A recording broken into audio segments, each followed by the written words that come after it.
Welcome to your first lecture. So today's lecture is going to be on energy balance and calories, and what does this actually mean for losing weight and how does it all fit together.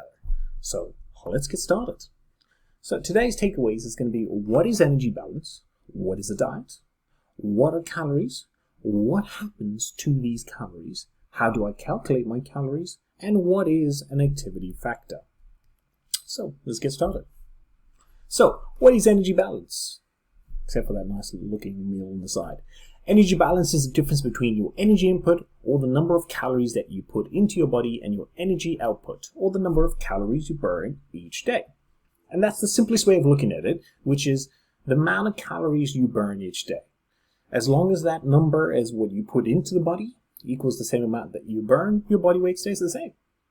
When it comes to losing weight, the other part comes into play, which is if you're putting less than you currently burn in the day, you will lose weight. And gaining weight is by simply putting more into the body than you burn. So, what are calories? Calories is a unit of energy. That's it. Doesn't matter what anyone else says, they're a unit of energy. The amount of energy and heat it takes to raise the temperature of water by 1 degree Celsius. That's the unit of energy. So when everyone tries to say that calories are the worst thing in the world, they're wrong. It's a unit of measurement of energy. It is just like saying that the unit of speed using kilometers an hour is wrong. It's not.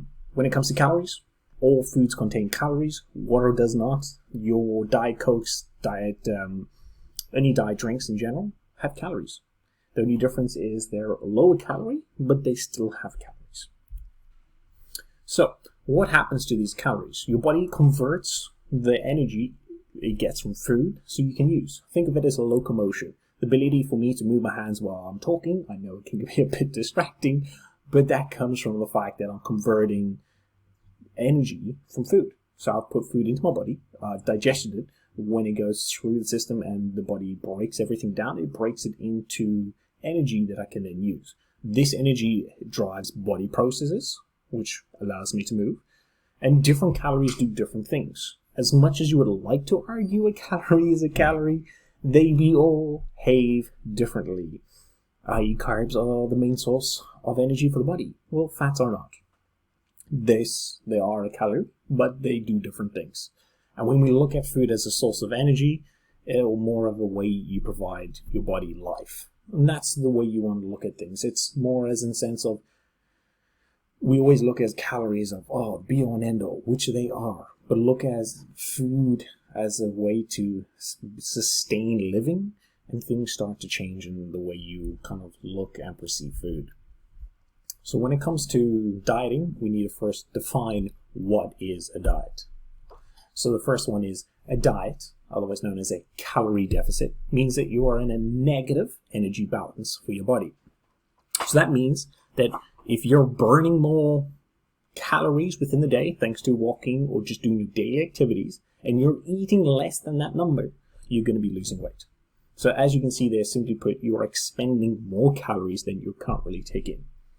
So for example, if Neve's body in one day burns 2,000 calories, and she only takes in 1,600 calories, then Neve is in a caloric deficit because Neve is taking in less than what Neve's body is expending in a day.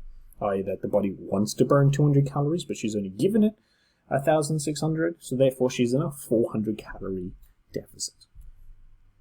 So, when it comes to calculating calories, everyone's like, there are so many maths involved. I've tried to make this as simple as possible. So it's known as a MAC method, M-E-T method.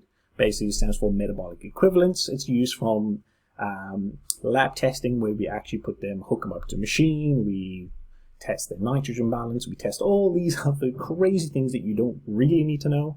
But the simplest way of doing it is if you take your body weight, multiply it by 24, and then multiply your activity factor, which we're going to talk about later. So your body weight is done in kilograms, and if you're a male, you multiply by 24, and if you're female, you multiply by 22. So keep that thread in mind, so the equation that applies to you, because we're going to be using it again. Welcome to activity factor. Activity factor is basically what are you currently doing in a given week. So think of it as an average of your activity in a week. So as you can see, you've got your 1.1 and 1.2. So this is sedentary, little to no activity, and you have a desk job. So you don't do much, not much cardio, not much activity in your life, which is majority of people. I'm currently sitting down, so I am sedentary. Then you have 1.3 to 1.4, which is light activity, some standing during the day, walking in general throughout the week. Then you've got 1.5 to 1.6, which is your moderate activity. So you spend most of your day on feet, walking. So think about like if you want to do a stock trader who's busy and is up and down. Now, obviously, thanks to a global pandemic, a lot of activity has gone pretty much through the floor. Then 1.7 plus. So this is where you want to look at active hard days, or in terms of construction workers, laborers, any person who's on their feet pretty much for their whole working day and for pretty much all the time during the week. Nurses and doctors apply in the same scenario. So look at the activity factor that applies to your current lifestyle, and that's when we factor it back into how do we calculate your calories. So if you know that you're a woman who has a body weight of 50 kilograms, you'll go 22 multiplied by 50 kg, and then your activity factor, and say it's 1.2 multiplied by 1.2. And that is going to give you your calories, essentially, for the day on how much you're roughly going to be burning. Once you've done all that, you've now got your basis of what is your calories that you burn within the day. And from that, then we can start looking on how do we create the diet to lose weight. So, as you can know from wrapping things up, your calorie need is based on your activity and body weight. Calories in versus calories out is how we lose weight. It's period. So cardinal rule. There's nothing that changes that equation unless you have some metabolic disorder. And in most cases when that occurs, you're on medication to fix it. Your calorie need is always in flux and is an estimation.